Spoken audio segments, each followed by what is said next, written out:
All right, so we have to move cows today. The first thing we got to do though is unload some feed. We actually are almost like a co-op when it comes to feed.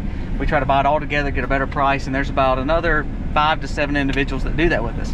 Well, we're fixing to help load up one set. When we went to Colorado, our order came in, so now it's just catching up from what we have not done thus far.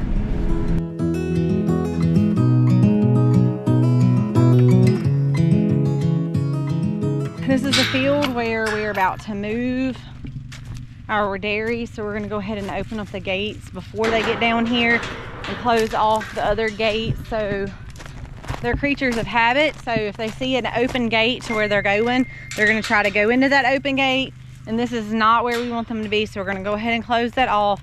Colby's at the other side of the pastures down there, calling them up. I see all of them except for the bull. I don't know where he's at. So what they're doing right now down on the other side is, you see Colby's in front of them leading them with the bucket, and Aiden is on the four-wheeler behind them. All that does is just put a little bit of pressure behind them to make sure that they keep walking and they don't want to stop or turn around. Most of the time they will follow the bucket, but sometimes, you know, they just want to get stubborn.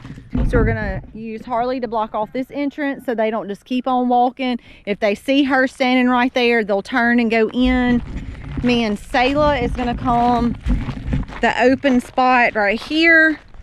We parked the truck to kind of like head this way. Look, they're already stopping. Yeah, they're already wanting to stop. So Aiden's got to put a little bit of pressure on them to make them go.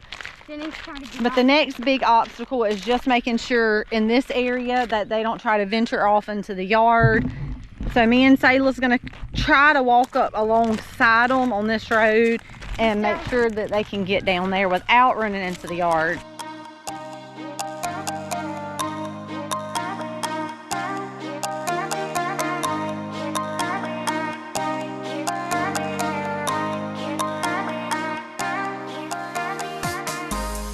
Yeah, that was pretty easy. Now we have our beef herd to deal with.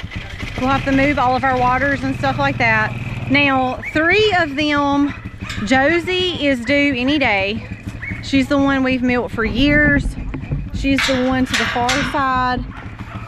The one in the middle and this black and white one, they are both due. They're about 6 months bred, 7 months bred.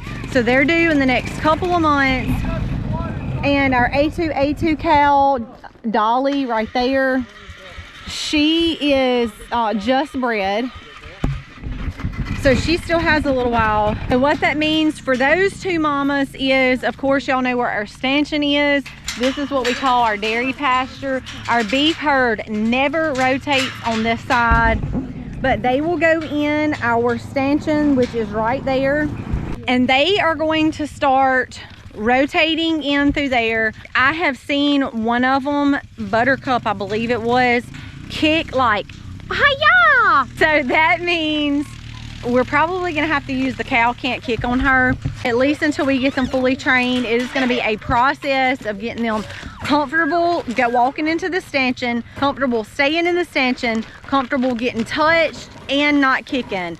And really the key to all of this is starting early, being consistent, taking them in, letting them get comfortable, start touching on their back, feeling on their legs. Let them understand this is a place where they can come get reward. They'll get alfalfa when they go in, and that will be the place where they get milk. And training them to not kick will be a big thing too. One of these has had a calf before, the other 2 have not. This is her 3rd baby with us. This will be her 3rd baby with us. Also watching for signs of calcium deficiency, which we call milk fever. It's where their bodies begin to pull a ton of calcium from their bones and put it in their bloodstream in preparation for delivery. Goes into their milk. The signs of lethargy are things to watch for. They don't want to get up. They don't really want to move around. Those are signs we have to watch for as they draw near to delivery. Now, we've gotten home yesterday. I've got a table full of laundry.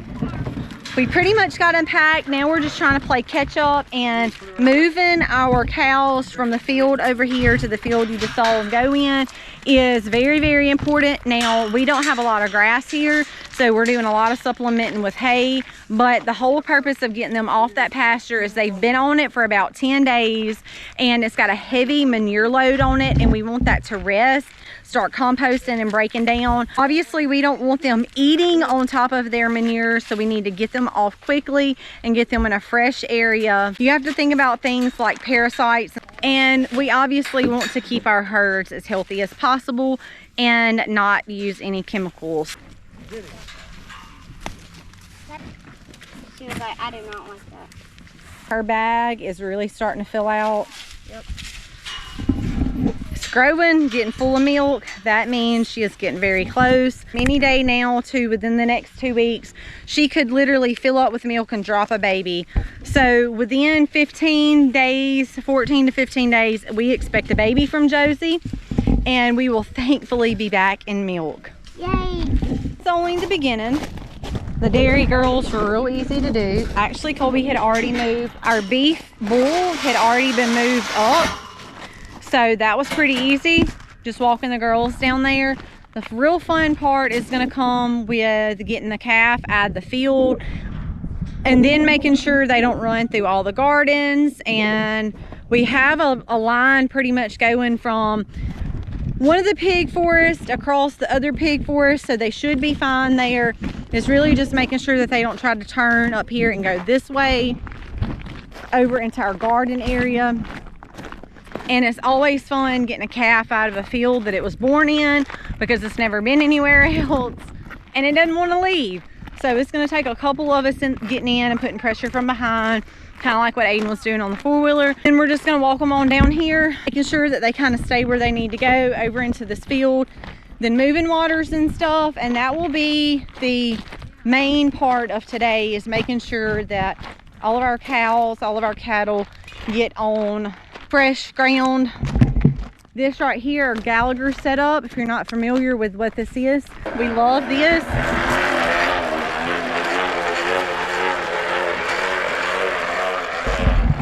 It's a 3-strand, basically pull and go.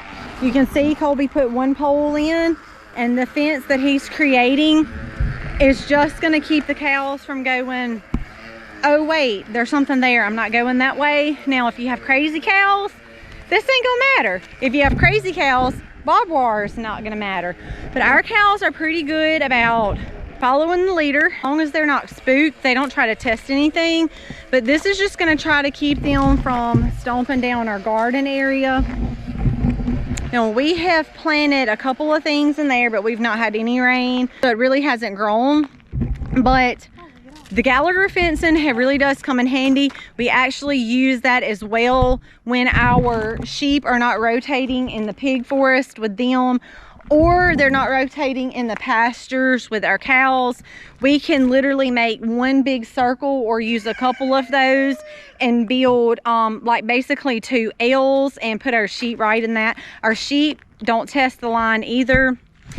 And if they do test the line, as in the little lambs that grew up in the last batch that were jumping even out of barbed wire, they don't stay here. Now, sometimes it's not a real big deal when they get out. Now, thankfully for us right now, it wasn't really that big of a deal because we don't have anything planted. So when our male sheeps were getting out, they really couldn't get into anything.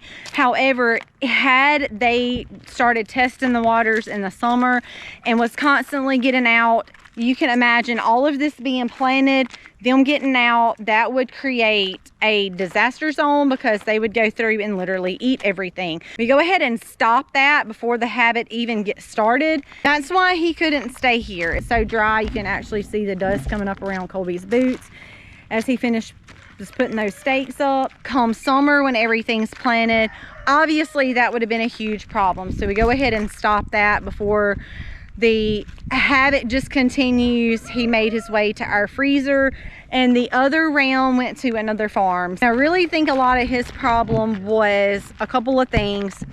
He was put in with our other ram, who was the boss, and he didn't like to be around that round. He did not want to stay in there and get basically bossed around. The animal kingdom, there's always a boss, and he wasn't the boss, so he was running from the boss basically.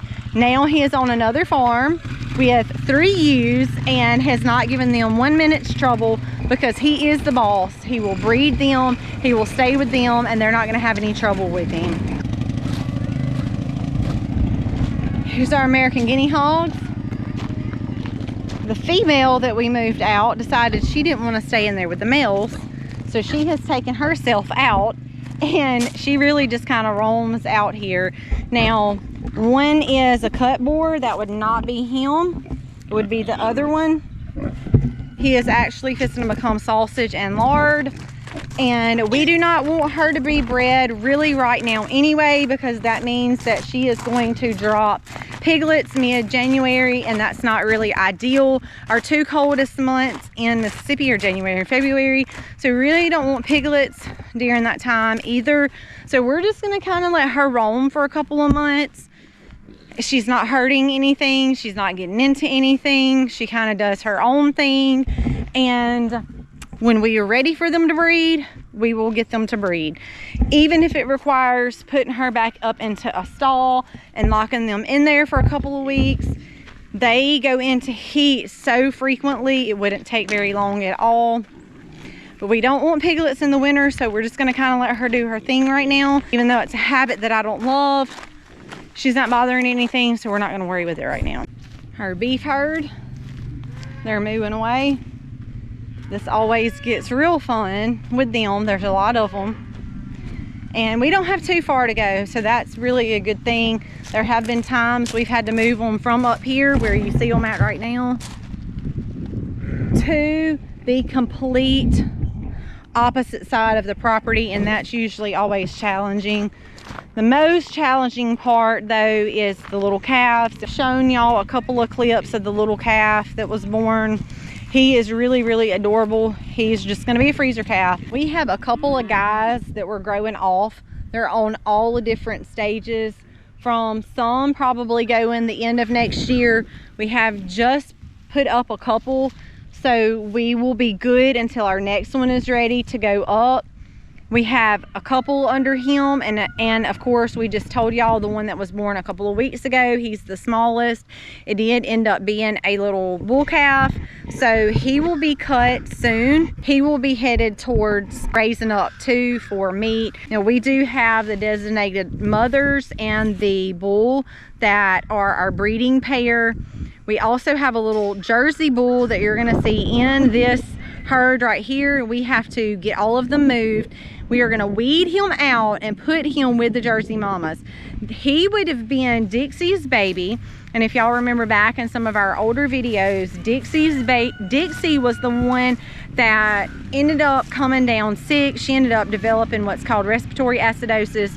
She could not recover from that and coughed and coughed and coughed and coughed. She had scar tissue in her lungs, and our vet told us that there's really no amount of medicine that we could give her to make her better. But we do have her Jersey bull, and that is just to turn around and rebreed our Jersey mamas so that we can continue that Jersey line. Once he breeds them once or twice, I'm not 100% sure that we will keep him after that. If we get Jersey heifers off of them, then we will keep those heifers and really not need to rebreed to a straight Jersey really pretty much after that.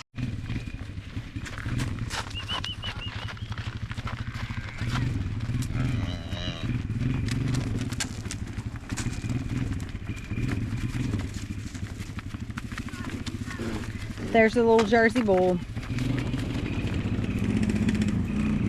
Sonny, what's up, bro? They have ran past Colby, and he's trying to run and catch up with them. So the calf come out real easy, so that was a good thing. None of them tried to go in the garden area. The girls were supposed to be standing down on the sides of the truck to get them to turn into the pasture.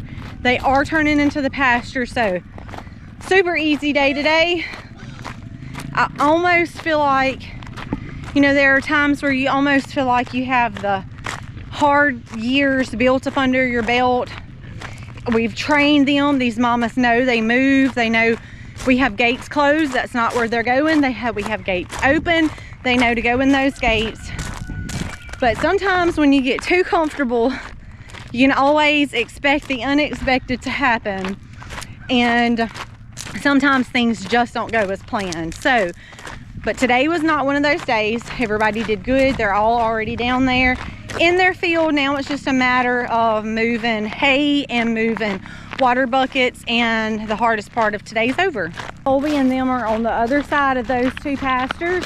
That is the Jersey bull. So the Jersey bull was the last one to go in. He made that super easy. All the girls that were down here had to do was close the gate, and we kept on moving him. Jennings ran and opened the gate, and I see him already down there with the Jerseys. So we have all of our Jersey mamas together and the Jersey bull, and we have all of our beef herd with our Hereford bull in there with these mamas. Look at the baby, he is so cute.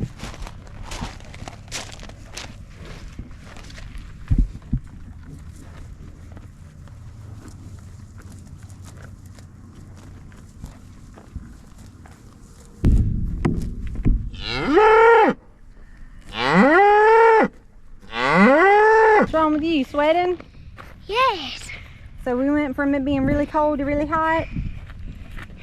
It's always hot outside in Mississippi, isn't it? It's cold in Colorado. Yeah, cold in Colorado and hot in Mississippi.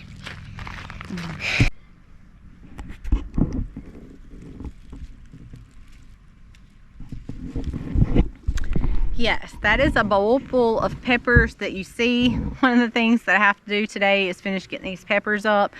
Tuesday is supposed to be 32 degrees. Wednesday night, the low is supposed to be 30 degrees. So I'm pretty sure that's gonna knock all of my summer stuff out.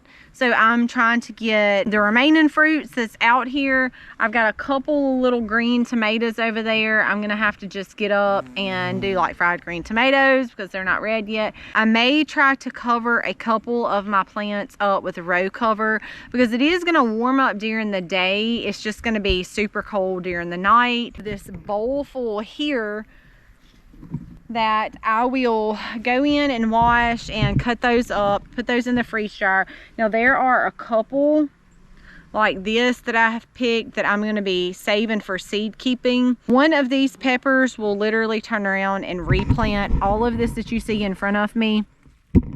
This whole section right here, I can literally get all of that back in one pepper, but I always keep way more seeds than I need. But finishing up the day, just trying to winterize a couple of things that need to be winterized. You would think by the look of the bees that we were not gonna have winter weather coming in.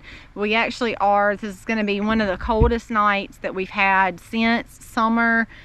And honestly, I have a lot of stuff to get up. So I'm gonna start that process today. Pretty much after we do school tomorrow, all day tomorrow, it's going to be getting up sweet potatoes, getting up my peppers, getting up some of the tomatoes, try to get some of those covered.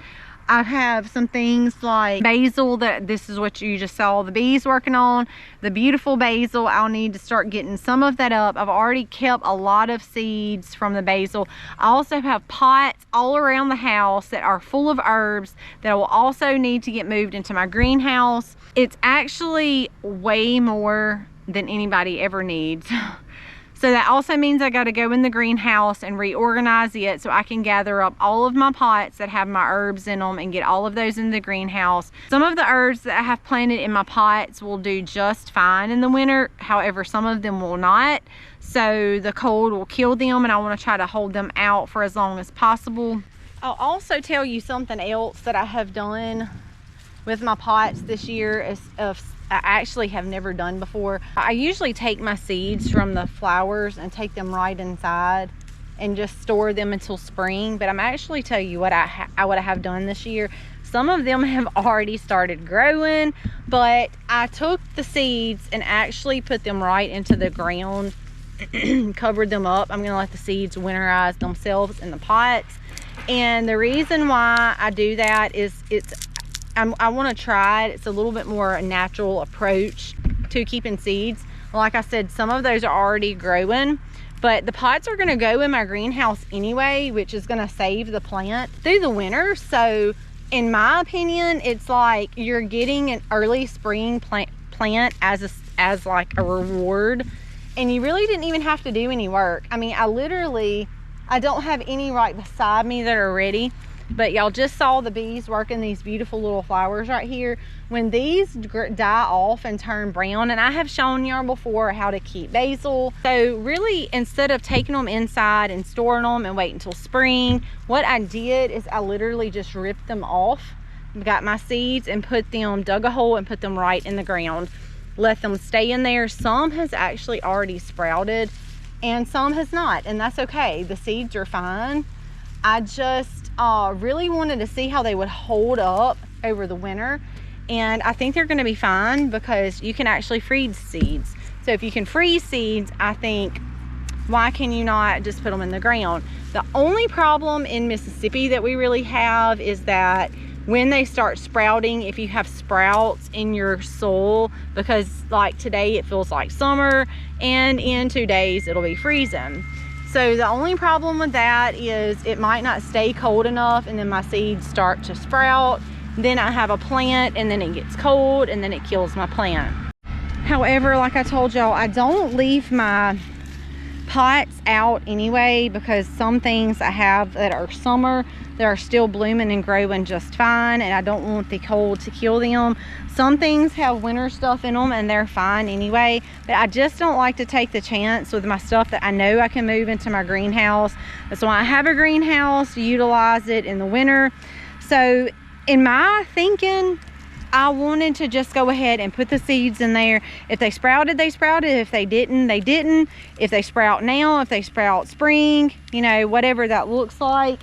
For me, I can be a little bit more flexible there because of the greenhouse, and that is a benefit to having a greenhouse. But I just wanted to share that with y'all because I thought that was pretty interesting approach that I did this year that I've never done before. Y'all pretty much have a wrap on today. There are a couple of peanuts down in the bottom, if y'all can see those.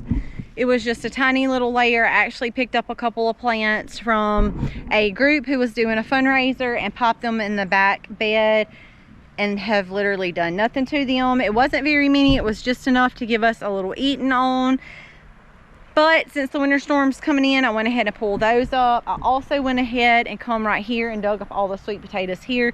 Hence my really clean hands. But I want to tell y'all I did something a little different here, and I'm going to tell you guys in the south how this works out for me. Those are all the sweet potatoes that I dug up. Of course, you can see this one is pretty big. However, I had some that were little and very delicate. This one, for example, wasn't very big. Those will make nice cubed sweet potatoes when I put them in the oven and bake them. But I'm gonna tell y'all what I did. So I just took up a small section, and these were actually the ones that I had planted here. I had 2-year-old sweet potatoes that were really no good. We couldn't eat them, but they were still growing some slips. They weren't beautiful slips, but they were growing. So I brought them out here to this bed right here, and I planted them all in this bed. Now y'all saw the dogs dig up most of that side. That I literally just come back and planted a couple of rutabaga there. So right here, I went ahead and took all the tops off, because if the tops die off, they will actually go down and supposedly rot your sweet potato out. But if the tops are not on there, everything under the ground is supposed to be okay, and we don't have extremely harsh winters here. So what I did is took all of the greens off. We already fed them to the animals, and I'm going to leave the sweet potatoes that are like this size in the ground over the winter. Now my hope is that those potatoes will start growing off slips. Your slips grow off roots, your roots put off potatoes. So vines, as your vines grow, they grow roots, they grow potatoes. So this is going to be my don't do anything with bed, because I have sweet potatoes still all under the dirt. Now I may actually come out here the 1st of spring and dig up a couple to see how they are. and we can take those in and eat them at that point in time. Right now, I really don't need any extra sweet potatoes. So that is the main reason why I want to experiment with this just a little bit and see how this plays out for me. Now, my hope is that these sweet potatoes and the roots and the little vines that I left that were growing underground, not vining on top of the ground, but when you actually pull up a sweet potato, they're like roots everywhere. So all of that I left underground, I'm hoping that they'll weather fine here through the winter, and come spring, we can see some new growth on those. And at that point in time, my sweet potatoes can kick off and start growing again, because they're not really going to grow much now with the up and down temperatures. But if they can stay well under the ground, now I personally have never tried this before. I have had some people tell me that in Mississippi, where you're in that kind of still warmer climates where the winters aren't real harsh, that this will work. So I'll keep y'all updated. I'll let you know how that works out. I pretty well have cleaned up that whole entire bed. Now tomorrow, most of my basil has pretty well all flowered and gone to seed. However, some of this I can still harvest a pretty good bit of leaves off. So I'm going to be coming through the next couple of days cleaning the rest of this up. I also want to try this with my peppers. I might even do just a section to see how it does. This is what I really want to do. Come in and snip off right here, mulch this really well, and I am hoping that those will grow back next spring and start growing up, as long as I can protect the roots. I do have a lot of peppers. I'm going to probably do that to about half of this section, and then the other half I'm going to try to cover with sheets. I also have tomatoes over here. You see, they are not quite ready, my fall tomatoes. I have about a half a dozen just on that one little plant, which is pretty good considering that it hasn't really been tomato growing season. I have a couple more right here. They're growing. And I'm going to get some fabric and just cover up a couple of those things over the next few days. Most of the stuff that we already have planted is your fall crops. Some of it, I still have a couple of summer crops growing. So really busy day. We come back in from our trip. We got as much done today as we could, trying to really just tie up loose ends. But the major bummer of coming in and feeling so rushed is just knowing that winter weather is coming in and we need to prep as much as we can. So there's really no break. We're not really getting a break right now. We've done as much as we could today. The sun is going down, but we have an engagement to be at this afternoon. So we have to go inside and start getting cleaned up for that so that we can be at our engagement this afternoon. Hope y'all enjoyed this video of seeing really what farm life is about. I have heard people make the comment before, boy, y'all really don't get a break, do you? And really the truth to farm life is, when you're trying to grow as much food as you can, whether it's by gardening or raising animals, some things require a lot of attention and you can't really neglect those things. Plants sometimes will take care of themselves. Animals will pretty much tend to themselves too, but there are certain needs that need to be met, like covering up these things for the winter. And when it comes time to harvest, it's time to harvest. When it comes time to water, it's water. And we've told y'all we have not had much rain in our area. So on the other side of the high tunnel over there, where we have all of our new raised beds, I have water on, because in South Mississippi we have had no rain for a really long time. In between this really long span and the other really long span, we only had one really good rain, and it really rained for just a couple of hours. It wasn't heavy, it was pretty light, which was absolutely wonderful, but our ground sucked it up and it is now super dry. We are still on a burn ban for a solid, we're going on a couple of months here. We're losing cedars, we're losing trees in our landscaping beds. We have pines all back in our woods back there that are literally solid brown. We are losing so many trees right now for the lack of rain. But that's another story for another day. I hope y'all enjoyed today's video of just watching the things that go on here on the farm. Happy homesteading, y'all.